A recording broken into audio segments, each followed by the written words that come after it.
بسم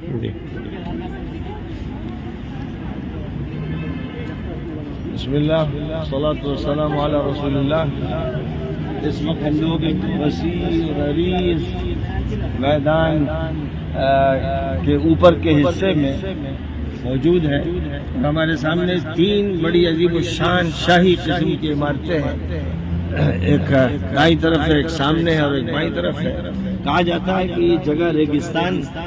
کہلاتی تھی اور آج بھی ریگستان کے نام سے اس کو یاد کیا جاتا ہے۔ بڑی منقش بڑی خوبصورت قسم کی یہ عمارتیں مدرسوں کی، یہ بات کہی جاتی ہے کہ علوم بیگ کے یہ مدارس تھے۔ ان مدارس میں کیا کیا تعلیم ہوتی تھی اس کی تفصیلات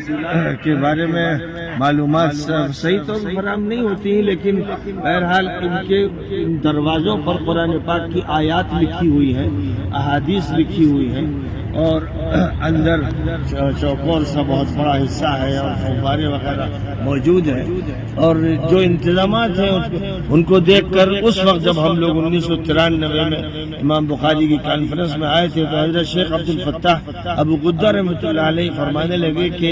یہ مدارس ایسے ہی لگ رہے ہیں جیسے بغداد کا مدرسہ نظامیہ تھا،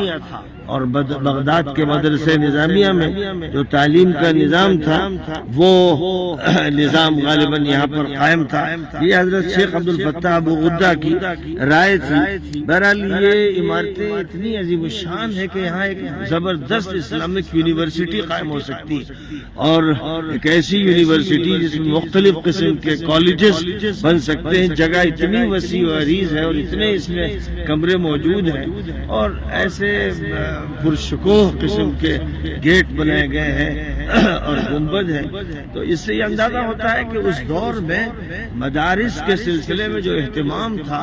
اور مدارس کے طلباء کے بارے میں جو ان کا تصور تھا اور علوم اسلامیہ علوم شریعہ کے لیے جس طرح کی تعمیرات کرتے تھے، اس سے یہ معلوم ہوتا تھا کہ وہ ایک شاہانہ انداز اپنے اندر رکھتے بھی تھے اور چاہتے تھے کہ طلبہ کے اندر بھی بڑی بلند ہمتی پیدا ہو، بلند حوصلگی پیدا ہو اور ان کے دماغ بہت عالی ہو، اور ایسی جگہوں پر رہنے کے بعد وہ کہیں پر بھی احساس کمتری کے شکار نہ ہو۔ بڑے بڑے بادشاہوں کو جو جگہ نصیب نہیں ہوتی، عمرا کو جو جگہ نصیب نہیں ہوتی ہے، وہ طالب علموں کو حاصل تھی اور مدرسوں کے طالب علموں کا یہ اکرام تھا، یہ ان کا اہتمام تھا۔ آج بھی بڑی سے بڑی یونیورسٹی میں ایسے کالجز تعمیر نہیں کیے جا سکتے اور ایسی شاندار عمارتیں نہیں بنتی ہیں۔ عام طور پر جو عمارتیں بنتی ہیں وہ ایسے ہی جیسے کہ فلیٹس وغیرہ ہوں اور ان میں کلاسز ہوں، تو اس اعتبار سے بہرحال یہ بڑی تاریخی جگہ ہے اور ہمارا یہ کہنا ہے یہاں کی حکومت سے، یہاں کے ذمہ داروں سے کہ اس کو ایک بڑی عظیم الشان اسلامک یونیورسٹی بنانا چاہیے، یہ اس کی جگہ مستحق ہے۔ وَأَنَا أَقُولُ بكلمة متواضعة متوجها إلى رئيس هذا البلد وهو الأستاذ شوكت مير ضياء، رجل نبيل فاضل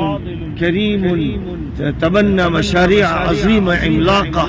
لمسجد الإمام البخاري ولدار الحديث ولمركز الإمام البخاري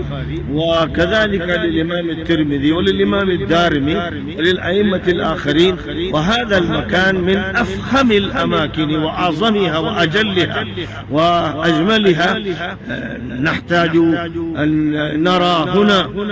ونرجو أن نرى هنا جامعة عصرية فخمة كبيرة تذكرنا بالماضي، وكذلك تكون جامعة توافق متطلبات العصر، فينبغي أن تدرس هنا العلوم العصرية،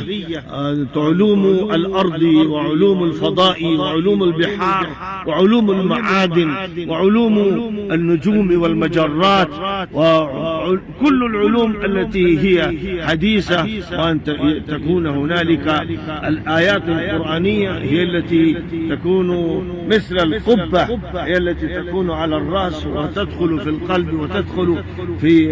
ذهن الإنسان، وهذه الأبواب مكتوب عليها الآيات القرآنية والأحاديث النبوية فينبغي أن تطبق هذه الآيات والأحاديث في هذه المدارس التي ينبغي أن تقام كليات عصرية شرعية وكليات علمية تقام من جديد إن شاء الله. هذا ما نرجوه من الرئيس شوكت ميردياء، وهو رجل كريم ورجل فاضل، ونحن نبارك له مشاريعه وأعماله البناءة العظيمة الجليلة، وأنه يعرف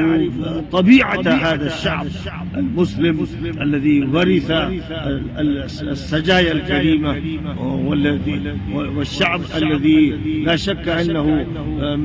عنده آثار الأقدمين وعنده بقايا صفات الأقدمين أيضا. وهذه الكلمة هكذا جاءت مرتجلة عند زيارة ريجستان وعند زيارة هذه العمائل الفخمة التي لا تقام في هذا العصر أيضا، لا في أوروبا ولا في أمريكا ولا في أي مكان آخر، فهي مفخرة جليلة ومكرمة كبيرة، وهي لا شك مفخرة من مفاخر الشعب الأوزبكي ومن مفاخر العلماء القدامى الذين مضوا. وأكتفي بهذا، وآخر دعوانا أن الحمد لله رب العالمين.